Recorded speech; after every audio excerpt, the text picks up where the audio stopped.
I'm Henry from the Butcher Babies, and we are here at Sears Center in Chicago, opening up for Megadeth, Amon Amarth, Suicidal, Tendencies, Metal Church. We are the Butcher Babies, and yeah, here's my gear.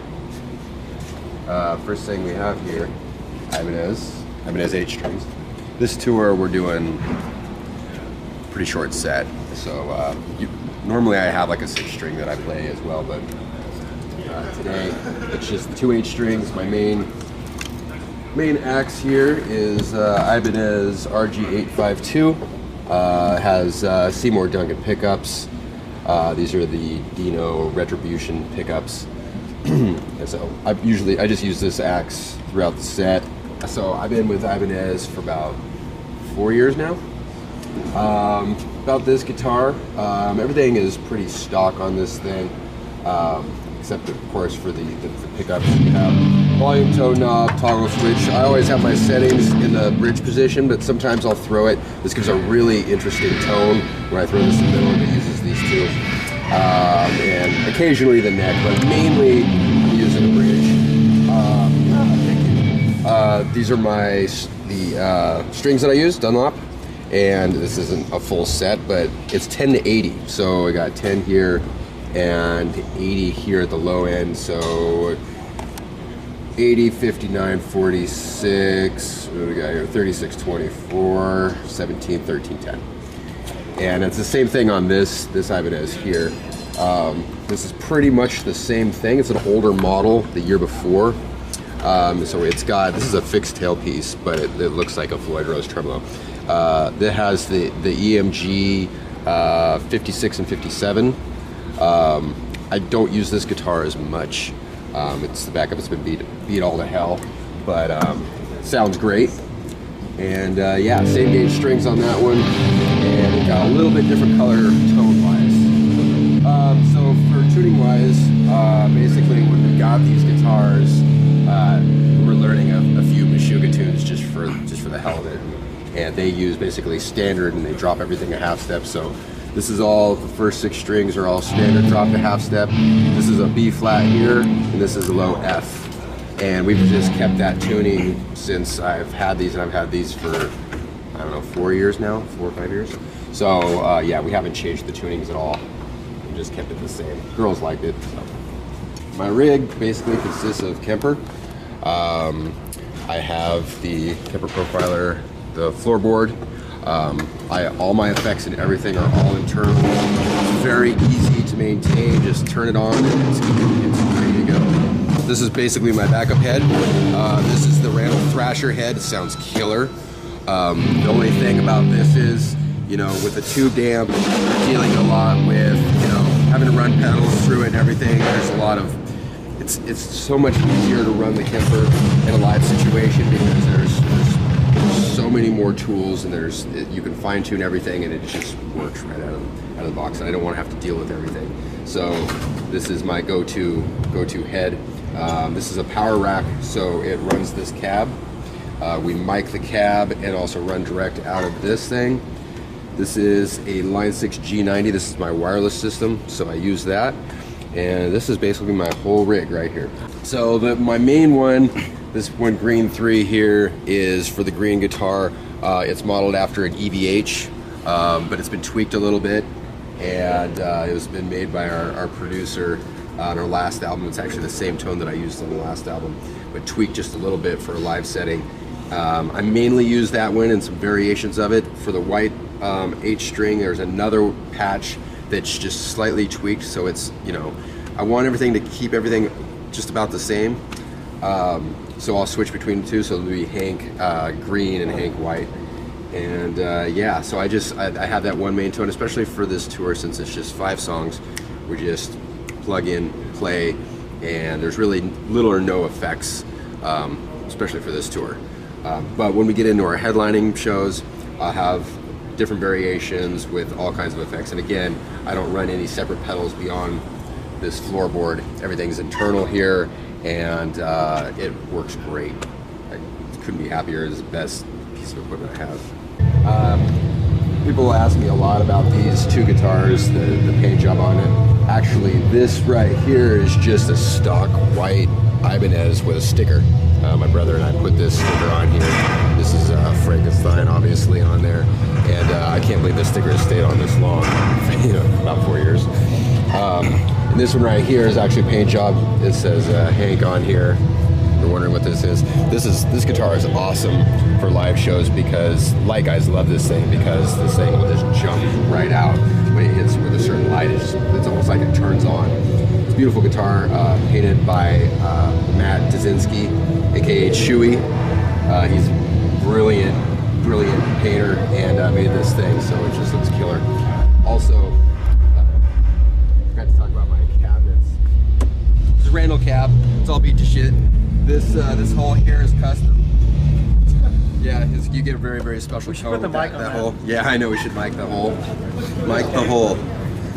And the other cabinet over here is, what is this? Well, that's my cab, but what you have... Well, it's actually my cab. Celestial, with your speaker, it's my cab. Celestian 30, and then you had George Lynch.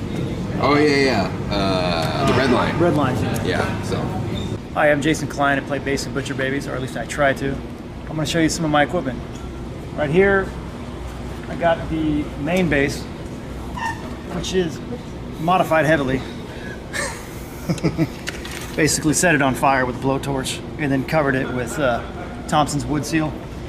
Why not, right? And it originally was, or still is, a Schecter Diamond P 5-string series. And I modified it heavily because it's not supposed to look like this, obviously, and it doesn't originally come with these pickups, but I like always running the 2 split coil pickups and it just has this cool sound.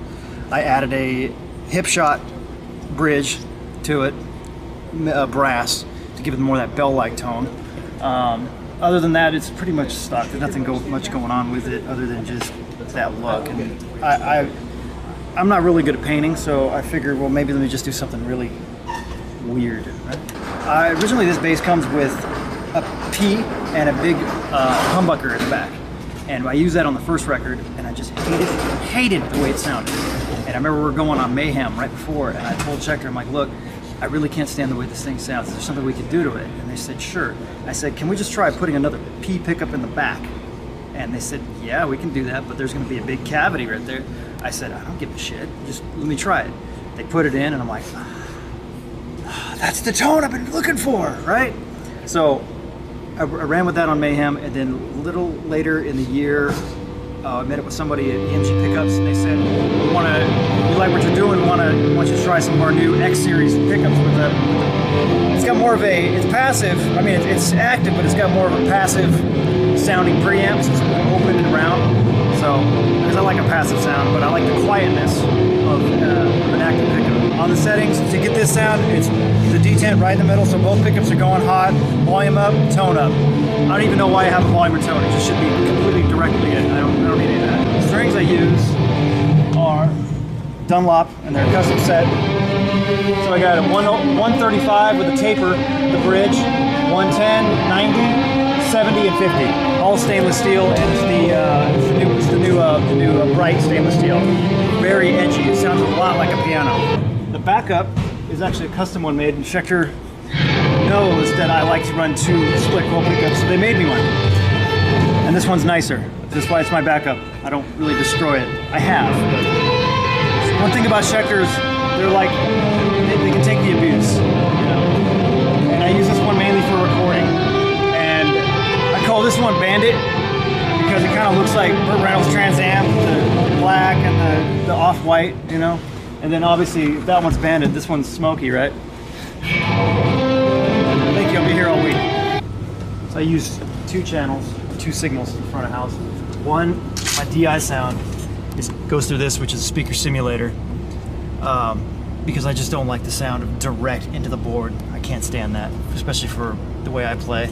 And then I just put a 57 up to one of these speakers, blend the 2 together, it sounds awesome. But mainly, my science experiment here, because I can't leave well enough alone. The main tone is basically this EBS Fafner head. And then in the effects loop, I run an old preamp. Basically, it's kind of like having a Sans amp, but all I'm doing is just kind of scooping the mids a little bit more after the signal. This head right here basically is just for power, because I'm powering 2 cabs right here. And then in my little drawer of crap here, I use a Voodoo Labs hex. It's basically a remote switcher, where I can have all my pedals that I never use, but we're taking up space at my house, so I had to put them somewhere. I wired all this up just to have it, and I can control this via a 25-foot run all the way up front, so like if I want to switch to different patches. However, I'm still playing with it. But what's cool about it is I can bring in this like a different distortion or overdrive. So I have this, close now, there we go. I have this preamp in a loop, which would be like loop 6. And if I don't like that one, I want like a different style distortion, I'll just kick on loop 5, and that'll be like the dark glass right here. And then I added an octaver for subtones and a chorus and a phaser, which I never use, but it looks cool. And then over here on the pedal board, it's pretty basic. I don't go wireless or anything, I just go cable straight in, and I just got a tuner, I don't even know why I have that. Well, it's just basically a mute.